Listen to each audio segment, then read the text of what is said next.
हमारा देश लोकतंत्र का उत्सव मना रहा है और चुनाव प्रचार अब थम चुका है। पत्रिका के प्रधान संपादक डॉक्टर गुलाब कोठारी जी जनगणमन यात्रा लेकर पूरे देश में घूमे और चुनावों से पहले देश की धड़कन का पता लगाया। जनगणमन यात्रा अब समाप्त हो चुकी है और मैं हूं इस समय डॉक्टर गुलाब कोठारी जी के साथ ये जानने के लिए कि इस यात्रा के दौरान कौन से वो महत्वपूर्ण पहलू रहे जो उनके नोटिस में आए। मतदान में हर चरण को अलग अलग राज्यों में आपने नज़दीकी से देखा। आपको क्या लगता है, क्या ये चुनाव मोदी बनाम राहुल है या अलग अलग जगह मोदी के खिलाफ अलग अलग चेहरे देखने को मिले? आपने सही सवाल किया। चेहरे अलग अलग भी मिले और प्रश्न ये देखने को मिल रहा था कि एक तरफ मोदी जी कह रहे हैं कि मत मेरे को दीजिए, मोदी को मत दीजिए अपना। दूसरी तरफ हर प्रदेश में पार्टियां कह रही थी कि मत हमको दीजिए। कहने को गठबंधन भी है, पर वो भी मुझे कोई बहुत प्रभावी लगा नहीं, क्योंकि किसी ने मुझे ये नहीं कहा कि मैं गठबंधन के लिए मत मांग रहा हूँ। महाराष्ट्र में जाएंगे तो वो कहेगा कि मेरे को दीजिए, पर बिहार में कह रहा है मुझे दीजिए। मतलब गठबंधन जो शब्द था ना, वो कहीं चर्चा में सुनाई नहीं दिया। तो मोदी जी बनाम एवरी इंडिविजुअल पार्टी, आप यूँ कहिए, मैं इसको गठबंधन की परिभाषा में डाल नहीं सकता, क्योंकि बहुत छोटी जगह पर भी है और होने के बाद भी अफेक्टिव नहीं नज़र आया।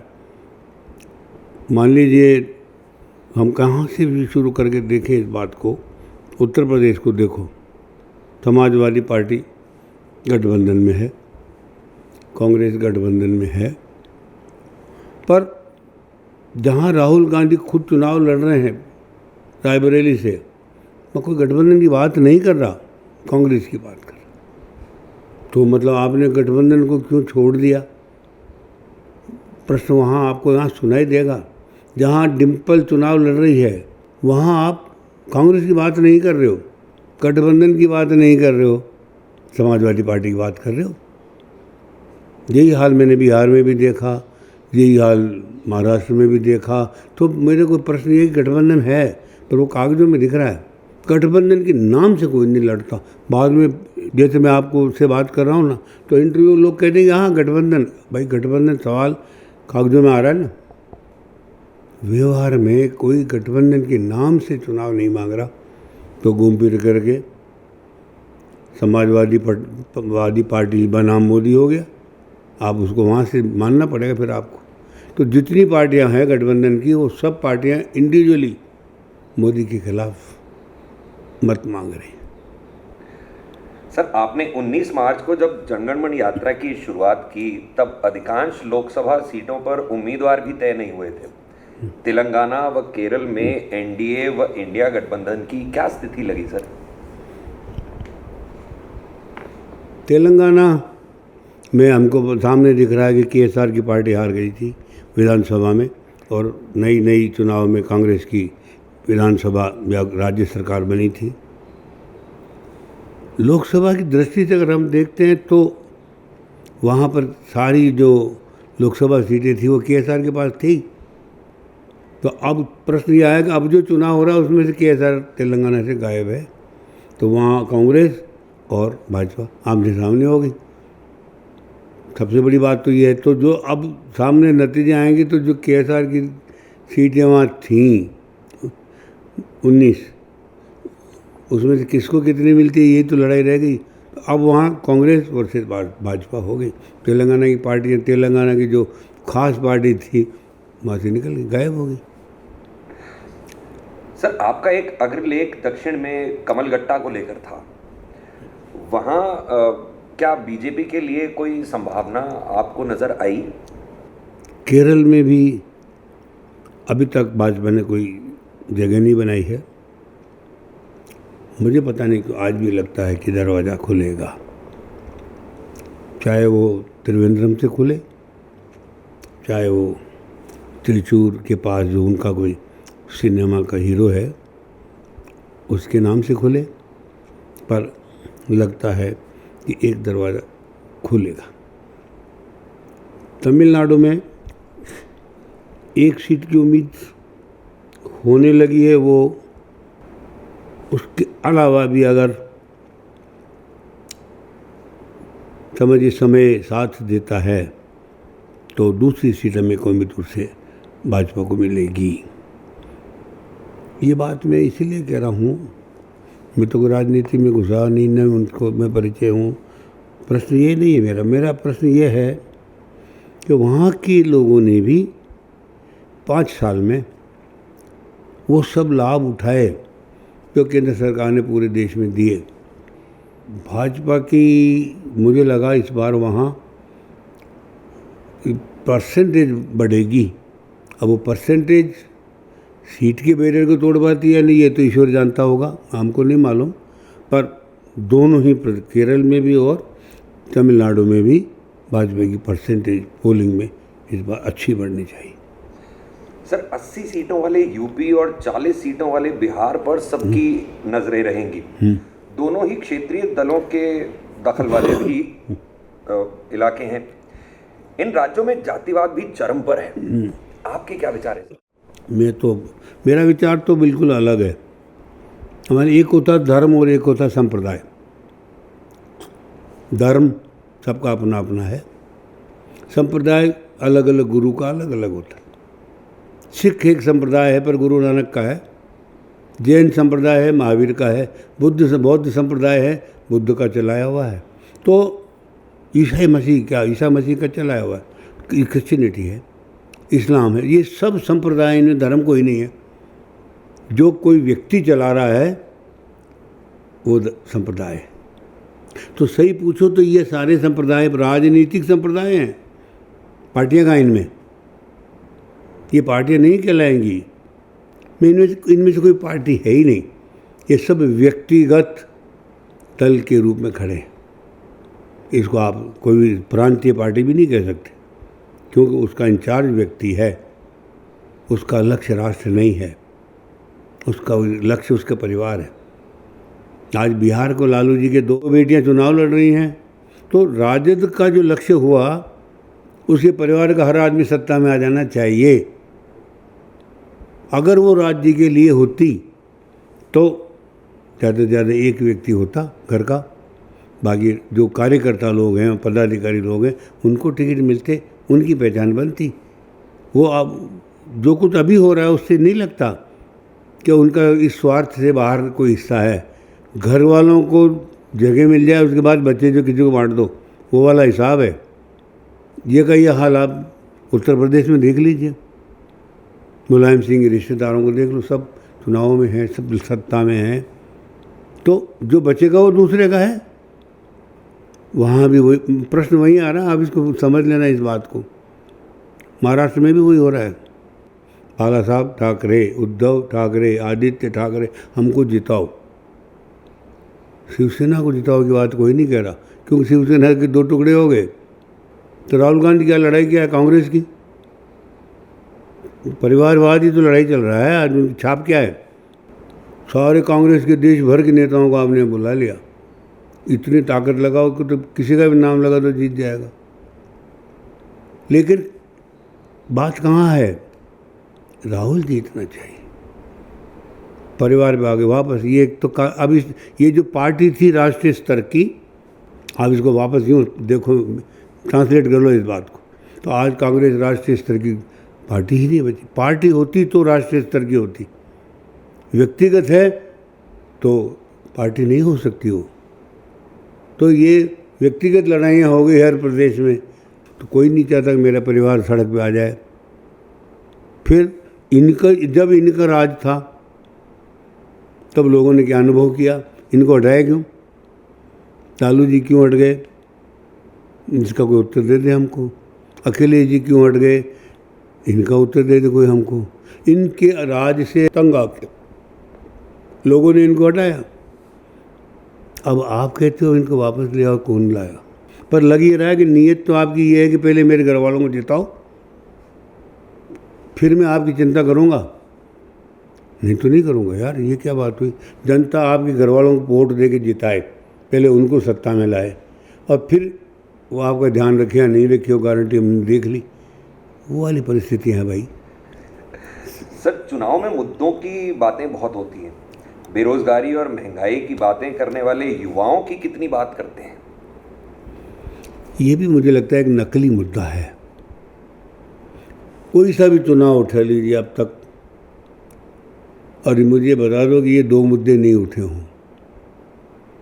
एक भी चुनाव ऐसा नहीं मिलेगा, दो ही तो मुद्दों पे लड़ाइयाँ हुई आज तक और दोनों से हल नहीं होती है और होगी भी नहीं। आज जिस तरह की एजुकेशन हम दे रहे हैं उसमें आदमी बेरोजगार ही रहेगा, पास हो जाएगा, सर्टिफिकेट तो ले आएगा, वो फेल होने लायक है तो भी उसको पास करना पड़ेगा, नौकरी भी मिलेगी। दूसरा कारण, आज हिंदुस्तान में 4-5 करोड़ बांग्लादेशी आ गया, वो आधे पैसों में घरों में नौकरी करने घुस गया। आपका भाई कह रहा है मुझे 10,000 रुपये चाहिए महीने के, वो कहता है मैं 6,000 में कर लूँगा। तो आप 6,000 में बांग्लादेशी को जगह दे रहे हो, आपकी बेरोजगारी घर में आपकी बढ़ रही है। पर क्यों बढ़ रही है? क्योंकि आपको 6,000 देने वाले का वोट चाहिए। तो हम कह रहे दूध देने वाले की गाय की लात खाते हैं, वो वाला हिसाब है। मुझे वो वोट के लिए मैं अपने लड़के को बेरोजगार बनाने को तैयार हूँ, पर मैं उसको बाहर नहीं निकालना चाहता क्योंकि उससे मुझे वोट मिले, सत्ता मिल रही है। तो ये बेरोजगारी का आंकड़ा भी ईमानदारी से बहुत कुछ नकली हो गया। अगर 4 करोड़ उनको बाहर निकालो और 4 करोड़ हमारा आदमी वापस नौकरी में लगेगा ना, बेरोजगार की परिभाषा बदल जाएगी भाई। सर, चुनाव नतीजे आने तक हर कोई अपनी सरकार बनाने का दावा करता है और ठीक है, नतीजे आते ही ये दावे हवा हो जाते हैं। 400 पार के बीजेपी के दावे और इंडिया गठबंधन का नरेंद्र मोदी के सत्ता में नहीं आने के दावे में आपको क्या लगता है? मैंने अभी कहा ना, गठबंधन किसका? व्यक्तियों का, वहाँ पार्टियाँ नहीं हैं। जिस तरह का सोशल मीडिया चल रहा है, जिस तरह से चुनाव प्रचार मैंने देखे, तो ये ज़रूर अब लग रहा है कि कुछ नए समीकरण खड़े हो रहे हैं। इस बार चुनाव में जातियों की जो लड़ाई थी वो बहुत बड़ी थी। पिछले चुनाव में धर्म के, हिंदू और मुस्लिम का खास करके सांप्रदायिक जो समीकरण थे उन वो प्रमुख मुद्दा बन गए थे। इस बार जातियाँ प्रमुख मुद्दा है। तो इस देश के इतने टुकड़े, इतनी जातियों में टुकड़े हो, हर जाति अपने अपने नाम पे टिकट मांग रही है, आरक्षण मांग, पता नहीं क्या क्या मांग रही है। इतना विखंडन हो गया इस चुनाव में कि आज कोई समझो अनुमान लगाने की स्थिति में नहीं है कि ऊँट किस करवट बैठ जाएगा। लेकिन जो और नया मतदाता तो इनको नहीं देखेगा, वो अपने भविष्य को देखेगा, वो जातियों की लड़ाई में अब नहीं फंसेगा। 4 तारीख को पता लगेगा। सर, आप असम और पश्चिम बंगाल भी गए, सीएए और एनआरसी के मुद्दे वहाँ रहे, पश्चिम बंगाल की चुनावी हिंसा भी रही। इन राज्यों को भी चुनाव की दृष्टि से अहम माना जाता है, आपके विचार क्या हैं? अहम तो है ही है, बड़ा पूरा पूर्व जो है वो 1/4 हिस्सा होता है देश का, 1/4 भाग तो है ना, तो अहम है और इसकी भूमिका भी अहम है। और मुझे कहीं नहीं लगा कि ये देश की मंशा के बाहर जाएगा। जो पूरे देश में होगा एग्जैक्ट वहाँ भी वैसा का वैसा होगा। कलकत्ता, वेस्ट बंगाल में भी वही होगा जो पूरे देश में हो रहा है। ममता बनर्जी गए, ये जब मैं व्यक्तिगत बात कहता हूँ, इनमें से किसी को भी धरती की चिंता नहीं है, किसी को भी प्रदेश की या राष्ट्र की चिंता नहीं है, इसे अपने अपने परिवार और अपने सत्ता की चिंता है। सर, आपने अपनी यात्रा में सभी राजनीतिक दलों के बड़े नेताओं से मुलाकात की, अलग अलग दलों की राज्यों में परफॉर्मेंसेस भी अलग अलग रही हैं, लेकिन इनके नतीजों को लेकर दावे क्या हकीकत के नज़दीक हैं? मैंने आपको बताया ना, सबका दावा अपनी पार्टी के आसपास ही घूम रहा है। राष्ट्रीय चिंतन किसी के दावे में नहीं है, इसको समझना पड़ेगा ना। तो मैं उस दावे का करूँ क्या? एक ही तो पार्टी थी राष्ट्रीय स्तर पे, कांग्रेस, भाजपा के बाद 2 नंबर पे वो थी, इनमें से बाकी कोई नहीं है। 2 अलग अलग चीज़ों को कंपेयर नहीं कर सकते ना। 5वीं के बच्चे को 10वीं वाले से कैसे कंपेयर करोगे? सर, महाराष्ट्र में इस बार बदली परिस्थितियों में चुनाव है और कल के दोस्त आज तलवारें खींच रहे हैं एक दूसरे के सामने, आपको क्या लगा? अभी मैंने वो तो कहा। जी। तो ये जिन्होंने भी व्यक्तिगत काम शुरू किए पार्टी के नाम से, राजनीति के नाम से, उन सबके तलवारें चल रही भीतर, या वो सब अपने सुख के लिए लड़ रहे हैं। तो इधर शरद के 2 हिस्से हो गए, उधर ठाकरे के 2, शिवसेना के 2 हिस्से हो गए। फिर गठबंधन का स्वरूप कहाँ रह रहा है, और उसी में भाजपा भी है। तो एक मिक्स तरीके से आएगा तो क्या होगा, एक पॉकेट में उद्धव जी निकलेंगे, एक पॉकेट में शरद जी निकलेंगे, एक पॉकेट में कांग्रेस आएगी या भाजपा आएगी, यूँ आएगा, मिक्स आएगा। लेकिन जैसा मैंने कहा कि पूरे महाराष्ट्र का जो नतीजा है वो राष्ट्रीय औसत के साथ चलेगा। कर्नाटक को लेकर कांग्रेस काफी उत्साहित है, वहीं भाजपा भी उम्मीद लगाए बैठी है। इस राज्य में आपको क्या लगा? कर्नाटक में देखिए, कर्नाटक और तेलंगाना साथ साथ हो गए। तेलंगाना में जो कांग्रेस आई वो भी कर्नाटक के कांग्रेस की सपोर्ट से आई, और सारी सीटें पहले भाजपा के पास थी। तेलंगाना में सारी सीटें केएसआर के पास थी, मेरा मतलब ये है, बीएसआर के पास। तो अब यहाँ बंटवारा होगा तो भाजपा को ही नुकसान होना है, क्योंकि सारी उसी के पास थी। तो अब कांग्रेस भी अगर उसमें से तोड़ेगी, कितनी तोड़ती है ये अलग बात है। तेलंगाना में भी टूटेगी, तेलंगाना में कांग्रेस भी ले जाएगी और भाजपा भी तोड़ेगी। तो ये दोनों जगह भाजपा को टूट तो होगी, इसमें तो दो राय नहीं है कि नहीं होगी। पर तेलंगाना की टूट आंध्र प्रदेश से भर जाएगी कि वहाँ जगन के सामने इस बार भाजपा के साथ चंद्रबाबू नायडू, तेलुगु देशम वाले, वो आ गए, तो उससे सपोर्ट मिल जाएगा। तो जगन के टूट के भाजपा के पास आएगी। तो हो सकता है कि आंध्रा और तेलंगाना आपस में बराबर हो जाए, ये मेरा अर्थ। सर, राजस्थान, एमपी और छत्तीसगढ़ भाजपा की उम्मीदें जगा रही है, लेकिन यहाँ भी कांग्रेस टक्कर देती दिख रही है। नहीं, उम्मीदें क्या, मेरे को ये बात है, राजस्थान में 25 में 25 भाजपा के पास, अब 26 लाएगी क्या? कहाँ से उम्मीद जगेगी, मुझे बताओ। 26 ला सकते हो क्या 25 में से? मध्य प्रदेश में ऑलरेडी एक सीट उन्होंने खोई नकुल की, मेरा मतलब सब उनके पास है, तो अब क्या आएगा? यही हाल छत्तीसगढ़ में देखो आप। तो इसको हम, ये उम्मीद किस पे जग रही है, इसको हमने सोचा ही नहीं। यहाँ से तो टूटेगा, 2-2, 1-1, 2-2, 3-3, जो भी मानो, तीनों स्टेट में भी अगर हम मिलाएं तो 7-8 सीटें टूटेंगी भाजपा की। इनको और कहीं चलाना पड़ेगा। सर, बिहार से लेकर यूपी और पश्चिम बंगाल से लेकर महाराष्ट्र व दक्षिण तक राजनीतिक परिवारों का सियासी दखल क्या इस बार खत्म होता दिख रहा है? मुझे अब लग रहा है आप इस बार पक्का मेरा सोच है, गलत हो नहीं हूँ, ईश्वर जाने, पर इस बार अगर ये दल पिछली विधानसभा में हारे, सपा हारा विधानसभा में यूपी में, लालू हारे इधर बिहार में, तो ये जो दल हारे, अब के भी अगर ये हार जाते हैं लोकसभा में ना, तो इनको अगली विधानसभा में उठने में जोर आ जाएगा। मैं ये कह रहा हूँ, इसको समझना पड़ेगा। सर, मूल मुद्दों से भटकने के प्रयास सभी दल कर रहे हैं, क्या जनता इस भटकाव में आ सकती है? जनता तो भोग रही है ना। जनता ने इनके सबके राज्यों को देख, किसके शासन में क्या देखा, जनता ने तो भोगा। इन सब के शासन जनता भोग चुकी है ना। पिछले 5 साल में भी कौन सरकार ने क्या किया, जनता ने भोगा ना। तो कहीं डीएमके थी, तो कहीं सपा थी, कहीं कुछ था, सब अपनी अपनी जगह बैठे थे। हर जगह भाजपा थोड़ी थी, खाली केंद्र में भाजपा थी। तो केंद्र को भी भोगेगा 5 साल में, और विपक्षियों ने क्या दिया 5 साल में, वो भी जनता के सामने है। उसी में से भविष्य को निकालना पड़ेगा। और नई पीढ़ी को पता है कि पिछले 5 साल में कहाँ आए, कहाँ से कहाँ आए, तो अगले 5 साल की संभावना भी उसे दिख रही है। तो कहाँ दिख रही है, वो वहाँ जाएगा। सर, आखिरी सवाल, आपकी यात्रा का सार हमारे दर्शकों को बताएं। नतीजे 4 जून को आएंगे। कौन कितने पानी में आपको नजर आए? वो ईश्वर पे छोड़े हम तो, क्योंकि मैं उस तरह का राजनीतिक विश्लेषण करना न तो मुझे आता है।